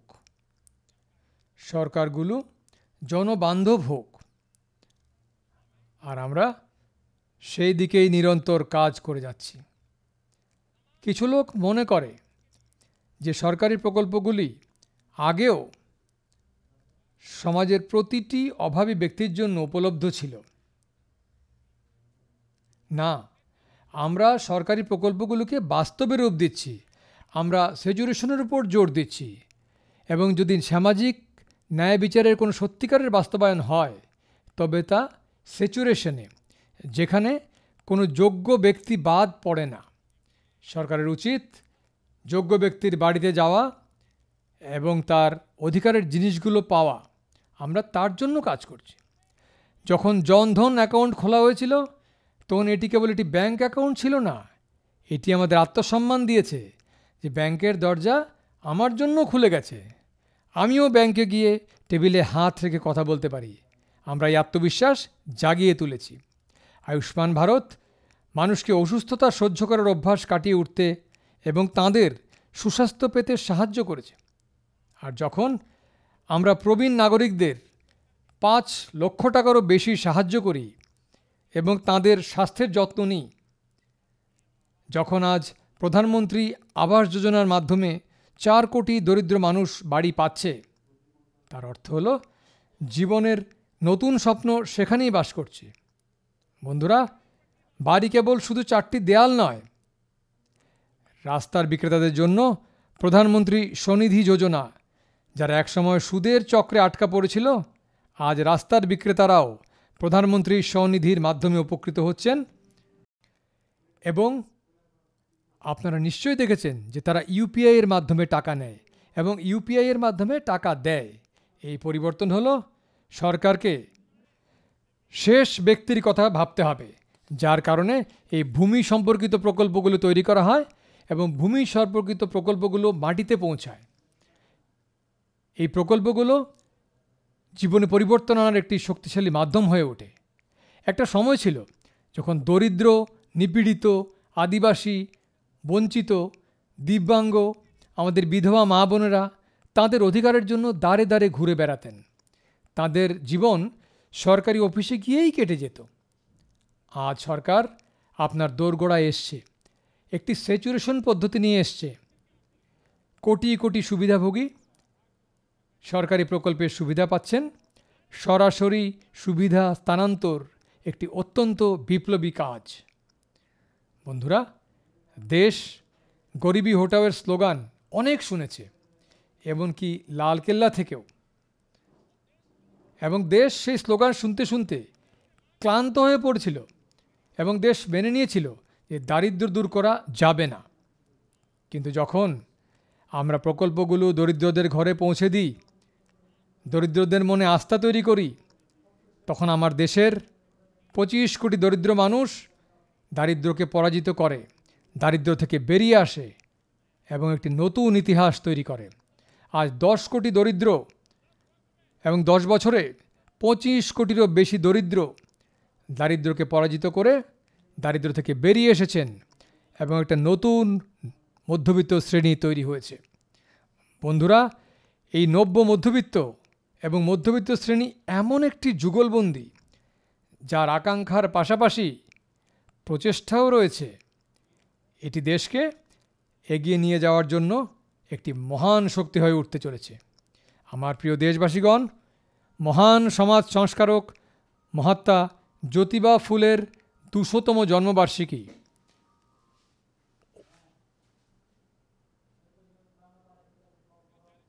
আমার প্রিয় দেশবাসী, মহান সমাজ সংস্কারক মহাত্মা জ্যোতিবা ফুলের 200তম জন্মবার্ষিকী অদূর ভবিষ্যতেই আসছে। আমরা সেই জন্মবার্ষিকী উদযাপন শুরু করতে যাচ্ছি এবং মহাত্মা জ্যোতিবা ফুলের নীতি, তাঁর প্রদত্ত মন্ত্রগুলো আমাদের জন্য অনুপ্রেরণা। পিছিয়ে পড়াদের জন্য অগ্রাধিকার, পিছিয়ে পড়াদের অগ্রাধিকার দিয়ে আমরা পরিবর্তনের উচ্চতা অর্জন করতে চাই।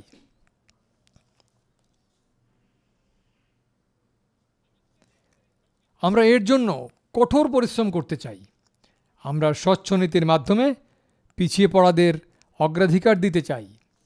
আমরা প্রতিটি পিছিয়ে পড়া ব্যক্তির জীবনে এই পরিবর্তন আনতে চাই।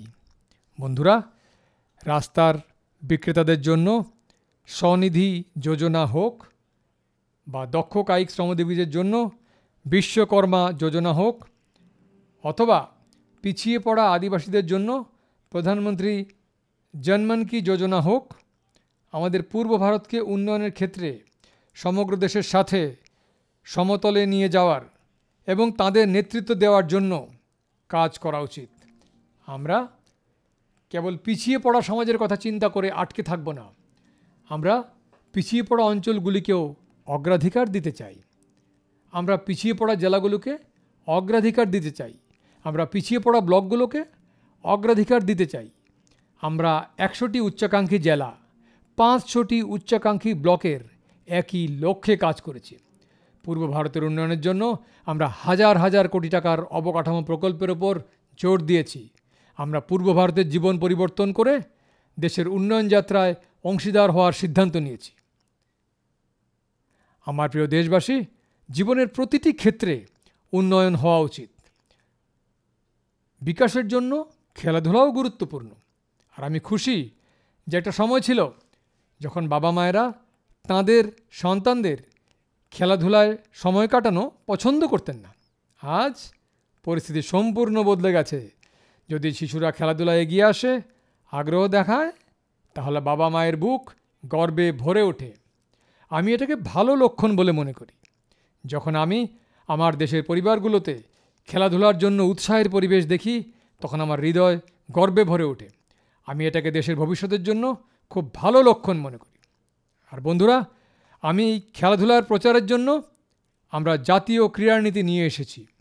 কয়েক দশক পর আমরা দেশে খেলো ইন্ডিয়া নীতি নিয়ে এসেছি, যাতে এটি ক্রীড়া জগতের সর্বাত্মক উন্নয়নের জন্য একটি প্রচেষ্টা হতে পারে। আমরা স্কুল থেকে অলিম্পিক পর্যন্ত একটি সম্পূর্ণ বাস্তুতন্ত্র গড়ে তুলতে চাই। তা কোচিং ব্যবস্থা, ফিটনেস, খেলার মাঠ, খেলার ব্যবস্থা, খেলাধুলার জন্য প্রয়োজনীয় সরঞ্জাম, ছোট শিল্পকে খেলাধুলার সরঞ্জাম তৈরিতে সহায়তা করা, যাই হোক না কেন। অর্থাৎ একভাবে আমরা পুরো বাস্তুতন্ত্রকে প্রত্যন্ত অঞ্চলে বসবাসকারী শিশুদের কাছে নিয়ে যেতে চাই।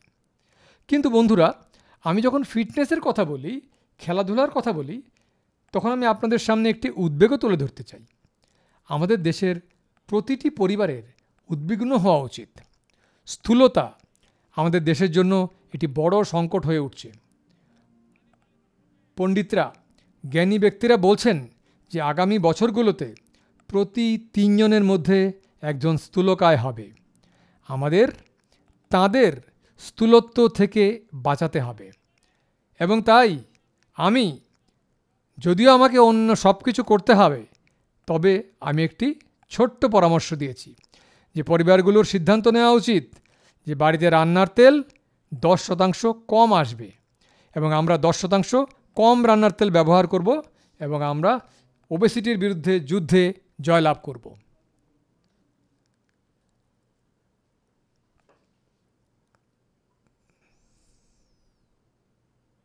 আমার প্রিয় দেশবাসী, আমাদের দেশ ভাগ্যবান।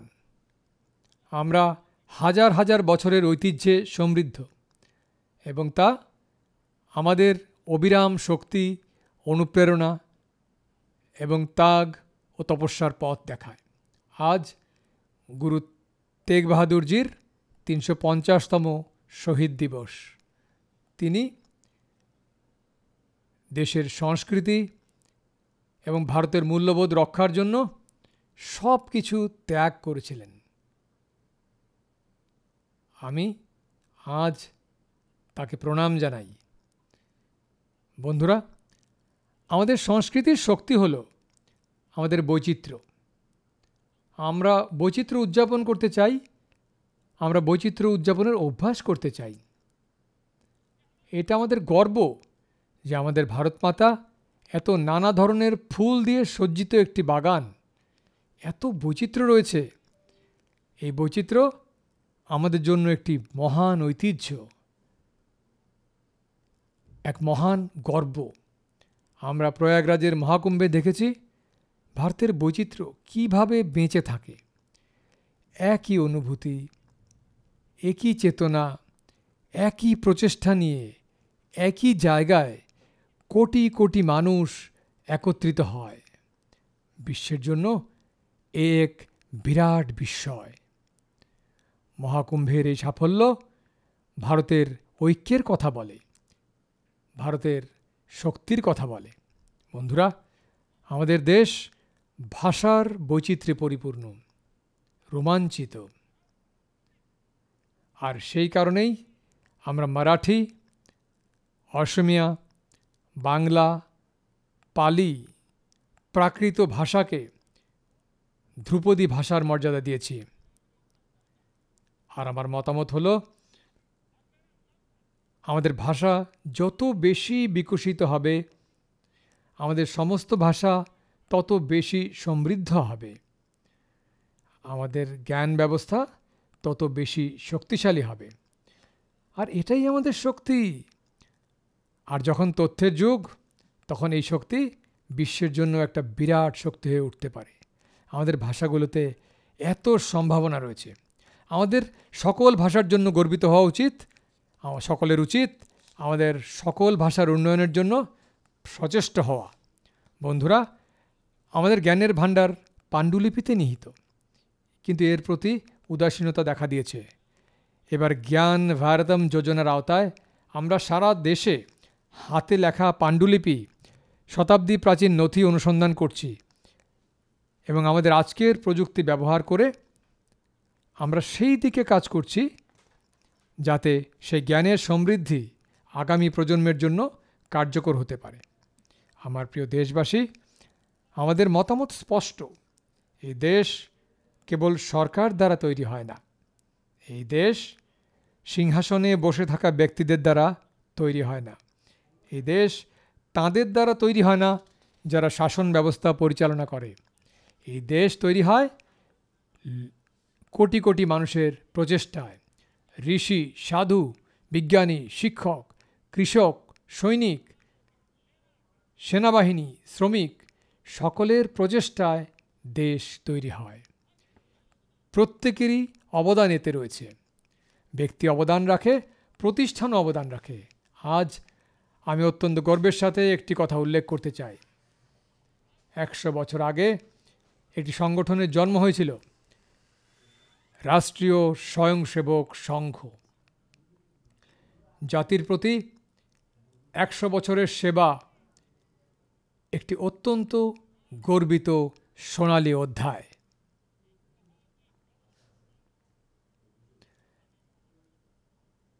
ব্যক্তি উন্নয়ন থেকে জাতি গঠনের সংকল্প নিয়ে 100 বছর ধরে ভারত মাতার কল্যাণের লক্ষ্যে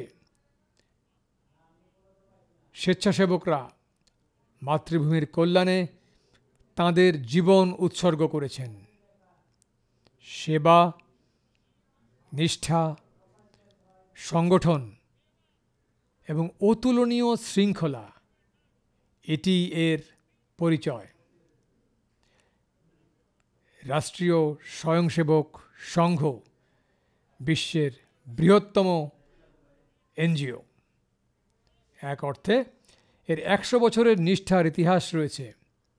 আজ লালকেল্লার প্রাকার থেকে আমি শ্রদ্ধার সাথে সকল স্বেচ্ছাসেবকদের স্মরণ করছি, যাঁরা জাতীয় সেবার এই 100 বছরের যাত্রায় অবদান রেখেছেন এবং দেশ রাষ্ট্রীয় স্বয়ংসেবক সংঘের এই 100 বছরের মহান নিবেদিত প্রাণ যাত্রায় গর্বিত, এবং এটি আমাদের অনুপ্রাণিত করে চলবে। আমার প্রিয় দেশবাসী, আমরা সমৃদ্ধির দিকে এগিয়ে যাচ্ছি, কিন্তু সমৃদ্ধির পথ নিরাপত্তার মধ্য দিয়েই অতিক্রম করতে হয়। গত 11 বছরে আমরা জাতীয় নিরাপত্তা, জাতীয় প্রতিরক্ষা এবং জাতির নাগরিকদের সুরক্ষার সকল ক্ষেত্রে পূর্ণ নিষ্ঠার সাথে কাজ করেছি। আমরা পরিবর্তন আনতে সফল হয়েছি। এই দেশ জানে যে আমাদের দেশের একটি বৃহৎ আদিবাসী এলাকা গত কয়েক দশক ধরে নকশালবাদ, মাওবাদের কবলে পড়ে রক্তক্ষয়ী হয়ে উঠেছে। আমার আদিবাসী পরিবারগুলি সবচেয়ে বেশি ক্ষতিগ্রস্ত হয়েছে। আদিবাসী মা ও বোনেরা তাঁদের স্বপ্নের প্রতিশ্রুতিশীল সন্তানদের হারিয়েছেন। ছোট ছোট ছেলেমেয়েদের ভুল পথে টেনে আনা হয়েছিল, বিপথগামী করা হয়েছিল, তাদের জীবন ধ্বংস করা হয়েছিল। আমরা দৃঢ় হাতে কাজ করেছি। একটা সময় ছিল যখন নকশালবাদ 125টিরও বেশি জেলায় তার শিকড় ছড়িয়েছিল। আমাদের আদিবাসী এলাকা, আমাদের আদিবাসী যুবকরা মাওবাদের খপ্পরে আটকা পড়েছিল, এবং আজ আমরা ওই জেলার সংখ্যা 125 থেকে কমিয়ে 20টিতে নিয়ে এসেছি। আমরা সেই আদিবাসী সম্প্রদায়ের জন্য সবচেয়ে বড় সেবা করেছি। এবং দেখুন, একটা এমন সময় ছিল যখন বস্তারের কথা মনে পড়লেই মাওবাদ, নকশালবাদ, বোমা এবং বন্দুকের শব্দ শোনা যেত। ওই বস্তারেই মাওবাদ ও নকশালবাদ থেকে মুক্তি পাওয়ার পর যখন বস্তারের যুবকরা অলিম্পিক খেলায় অংশগ্রহণ করে, হাজার হাজার যুবক ভারত মাতা কি জয় ধ্বনি দিয়ে খেলার মাঠে প্রবেশ করে, তখন পুরো পরিবেশ উৎসাহে ভরে ওঠে। দেশ এই পরিবর্তন দেখতে পাচ্ছে। বন্ধুরা, যে অঞ্চলগুলি একসময় লাল করিডোর নামে পরিচিত ছিল, আজ উন্নয়নের সবুজ করিডোরে পরিণত হয়েছে। এটা আমাদের জন্য গর্বের বিষয়। ভারতের মানচিত্রে যে অঞ্চলগুলো রক্তে ভেজা ছিল, লাল রঙে রাঙানো ছিল, আমরা সেখানে সংবিধান, আইন এবং উন্নয়নের তেরঙ্গা উত্তোলন করেছি।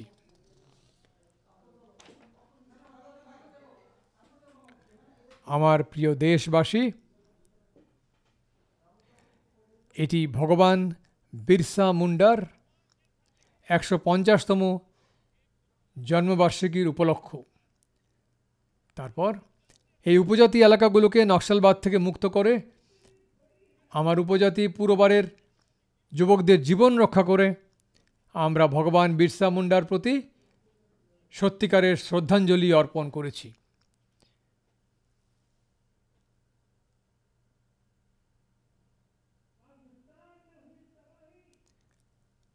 আমার প্রিয় দেশবাসী, আজ আমি দেশকে একটি উদ্বেগ, একটি চ্যালেঞ্জ সম্পর্কে সতর্ক করতে চাই। একটি ষড়যন্ত্রের অধীনে, একটি সুপরিকল্পিত ষড়যন্ত্রের অধীনে দেশের জনসংখ্যার পরিবর্তন করা হচ্ছে। একটি নতুন সংকট তৈরি হচ্ছে এবং এই অনুপ্রবেশকারীরা আমার দেশের তরুণদের জীবিকা কেড়ে নিচ্ছে। এই অনুপ্রবেশকারীরা আমার দেশের বোন ও কন্যাদের লক্ষ্যবস্তু করছে। এটি সহ্য করা হবে না। এই অনুপ্রবেশকারীরা নিরীহ আদিবাসীদের বিভ্রান্ত করছে এবং তাদের জমি দখল করছে। দেশ এটি সহ্য করবে না। এবং তাই আমার প্রিয় দেশবাসী, যখন জনসংখ্যার পরিবর্তন হয়, সীমান্তবর্তী অঞ্চলে জনসংখ্যার পরিবর্তন হয়, তখন জাতীয় নিরাপত্তার জন্য একটি সংকট দেখা দেয়। এটি দেশের ঐক্য, অখণ্ডতা এবং অগ্রগতির জন্য একটি সংকট তৈরি করে। এটি সামাজিক উত্তেজনার বীজ বপন করে এবং কোনো দেশ তার দেশকে অনুপ্রবেশকারীদের হাতে তুলে দিতে পারে না। বিশ্বের কোনো দেশ যদি এটি করতে না পারে, তবে আমরা কিভাবে ভারতের জন্য এটা করতে পারি? আমাদের পূর্বপুরুষরা ত্যাগ ও আত্মত্যাগের মাধ্যমে স্বাধীনতা অর্জন করেছেন।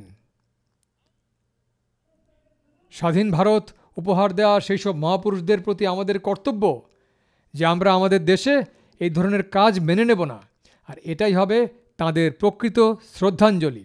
এবং সেই জন্যই আজ লালকেল্লার প্রাকার থেকে আমি বলতে চাই, আমরা একটি উচ্চ ক্ষমতাসম্পন্ন জনসংখ্যাতাত্ত্বিক মিশন শুরু করার সিদ্ধান্ত নিয়েছি। এই মিশনের মাধ্যমে ভারতের ওপর যে ভয়াবহ সংকট ঘনিয়ে আসছে তা মোকাবিলা করার জন্য নির্ধারিত সময়ে সুচিন্তিতভাবে এই মিশন তার কাজ করবে। আমরা সেই দিকেই এগিয়ে যাচ্ছি। আমার প্রিয় দেশবাসী, আগামীকাল জন্মাষ্টমীর পবিত্র উৎসব। দেশে ভগবান শ্রীকৃষ্ণের জন্মবার্ষিকী উদযাপিত হচ্ছে। বন্ধুরা, যখন আমি ভগবান শ্রীকৃষ্ণকে স্মরণ করি, তখন আমরা দেখতে পাই যে আজ সারা বিশ্বে যুদ্ধের পদ্ধতি, পরিবর্তিত হচ্ছে। আমরা দেখেছি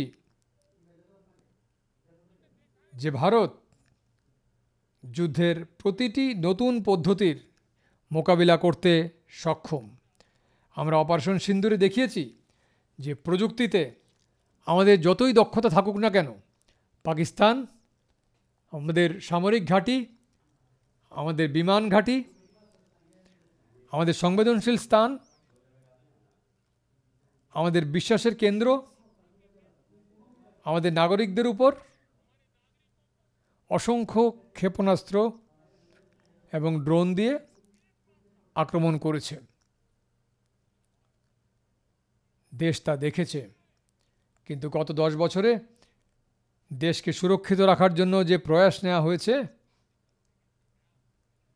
সেই শক্তির ফলস্বরূপ আমাদের সাহসী সৈন্যরা এবং আমাদের প্রযুক্তি তাদের প্রতিটি আক্রমণকে খড়কুটোর মতো উড়িয়ে দিয়েছে। তারা এক বিন্দুও ক্ষতি করতে পারেনি। এবং তাই যখন যুদ্ধক্ষেত্রে প্রযুক্তির প্রসার ঘটছে, প্রযুক্তির আধিপত্য বিস্তার হচ্ছে, তখন জাতির সুরক্ষার জন্য, দেশের নাগরিকদের সুরক্ষার জন্য আমরা আজ যে দক্ষতা অর্জন করেছি তা আরও প্রসারিত করতে হবে। আজ আমরা যে দক্ষতা অর্জন করেছি তা ক্রমাগত উন্নত করতে হবে। তাই বন্ধুরা, আমি একটি সংকল্প নিয়েছি। আমার আপনাদের আশীর্বাদের দরকার, কোটি কোটি দেশবাসীর আশীর্বাদ। কারণ যতই সমৃদ্ধি থাকুক না কেন, যদি কেউ নিরাপত্তার প্রতি উদাসীন থাকে, তাহলে সমৃদ্ধিও কোনো কাজে আসে না। এবং তাই নিরাপত্তার গুরুত্ব অত্যন্ত বেশি। আর সেই জন্যই আজ আমি লালকেল্লার প্রাকার থেকে বলছি যে আগামী 10 বছরে 2035 সালের মধ্যে দেশের সমস্ত গুরুত্বপূর্ণ স্থান, যার মধ্যে রয়েছে কৌশলগত এবং অসামরিক এলাকা, যেমন হাসপাতাল, রেলওয়ে, যে কোনো আস্থা বা বিশ্বাসের কেন্দ্র, নতুন প্রযুক্তি প্ল্যাটফর্মের মাধ্যমে সম্পূর্ণ নিরাপত্তার আচ্ছাদনে ঢেকে দেওয়া হবে। এই নিরাপত্তা আচ্ছাদনটি প্রসারিত হওয়া উচিত। দেশের প্রতিটি নাগরিক নিরাপদ বোধ করবে। যে কোনো ধরনের প্রযুক্তি আমাদের আক্রমণ করতে আসবে, আমাদের প্রযুক্তি তার চেয়ে উন্নত প্রমাণিত হবে। এবং সেই জন্যই আগামী 10 বছরে, অর্থাৎ 2035 সালের মধ্যে, আমি এই জাতীয় নিরাপত্তা আচ্ছাদনটি প্রসারিত করতে, একে শক্তিশালী করতে এবং আধুনিকীকরণ করতে চাই। এবং সেই জন্যই ভগবান শ্রীকৃষ্ণের কাছ থেকে অনুপ্রেরণা নিয়ে আমরা শ্রীকৃষ্ণের সুদর্শন চক্রের পথ বেছে নিয়েছি। আপনাদের অনেকের মনে থাকবে, যখন মহাভারতের যুদ্ধ চলছিল,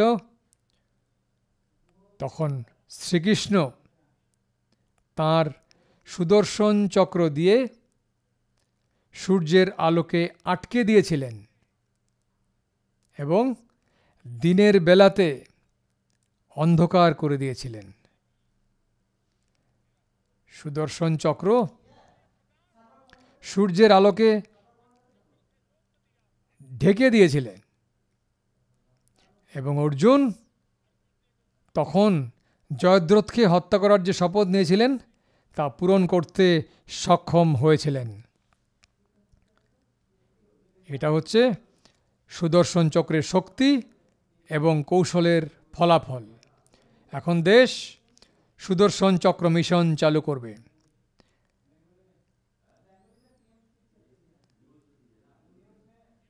এই মিশন সুদর্শন চক্র একটি শক্তিশালী অস্ত্র ব্যবস্থা এবং এটি কেবল শত্রুর আক্রমণকে নিষ্ক্রিয় করবে না, বরং শত্রুর উপর আরও বহুগুণ বেশি আঘাত হানবে।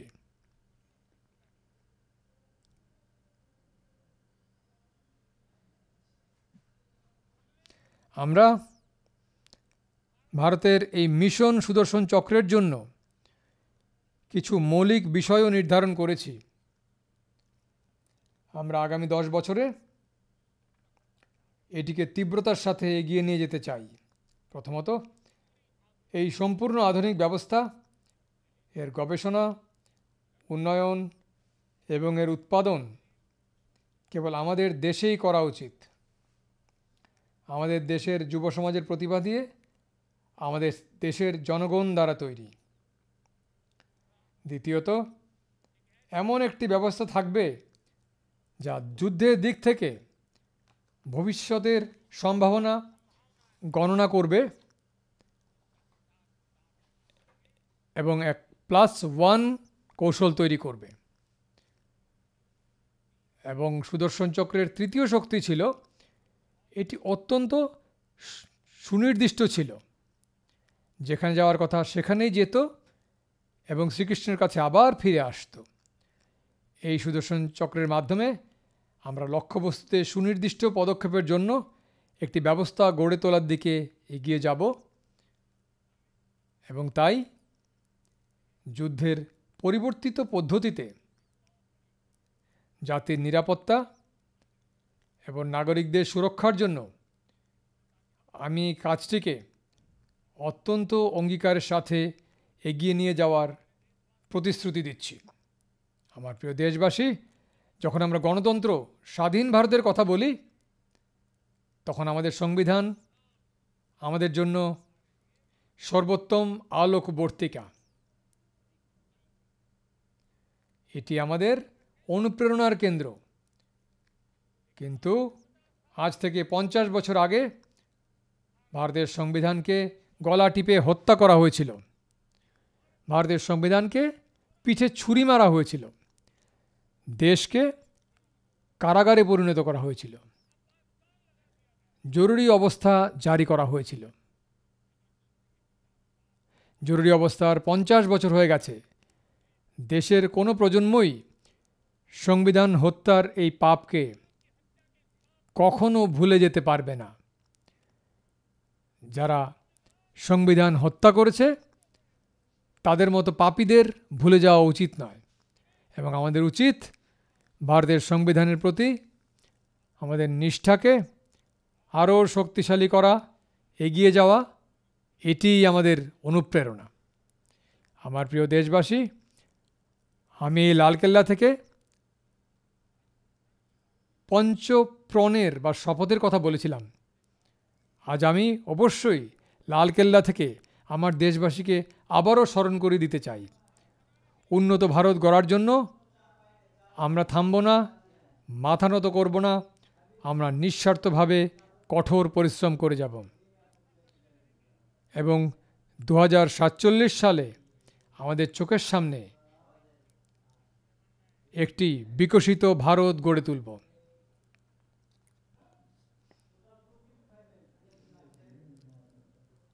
আমার প্রিয় দেশবাসী, আমাদের দ্বিতীয় শপথ হলো, আমরা আমাদের জীবনে, আমাদের ব্যবস্থায়, আমাদের নিয়ম, আইন এবং ঐতিহ্যে দাসত্বের এক কণাও থাকতে দেব না। সকল প্রকার দাসত্ব থেকে মুক্তি না পর্যন্ত আমরা বিশ্রাম নেব না। আমার প্রিয় দেশবাসী, আমরা আমাদের ঐতিহ্য নিয়ে গর্ব করব। আমাদের পরিচয়ের সবচেয়ে বড় অলংকার, আমাদের সবচেয়ে বড় রত্ন, সবচেয়ে বড় মুকুটমণি হলো আমাদের ঐতিহ্য। আমরা আমাদের ঐতিহ্য নিয়ে গর্ব করব। আমার প্রিয় দেশবাসী, একতা এই সব কিছুর জন্য সবচেয়ে শক্তিশালী মন্ত্র। তাই এটি হবে আমাদের সম্মিলিত সংকল্প যে কেউ ঐক্যের সুতো ছিঁড়তে পারব না। আমার প্রিয় দেশবাসী, ভারত মায়ের প্রতি আমাদের কর্তব্য পালন করা পূজার চেয়ে কম নয়, তপস্যার চেয়ে কম নয়, আরাধনার চেয়ে কম নয়, এবং একই অনুভূতি নিয়ে আমরা সকলেই আমাদের মাতৃভূমির কল্যাণের জন্য কঠোর পরিশ্রম করব এবং 2047 সালের মধ্যে একটি বিকশিত ভারতের লক্ষ্য অর্জনে নিজেদের সমর্পিত করব। আমাদের সামর্থ্য যাই হোক না কেন, আমরা কোনো সুযোগ ছাড়ব না। শুধু তাই নয়, আমরা আরও নতুন সুযোগ তৈরি করব এবং সেগুলো তৈরি করার পর আমরা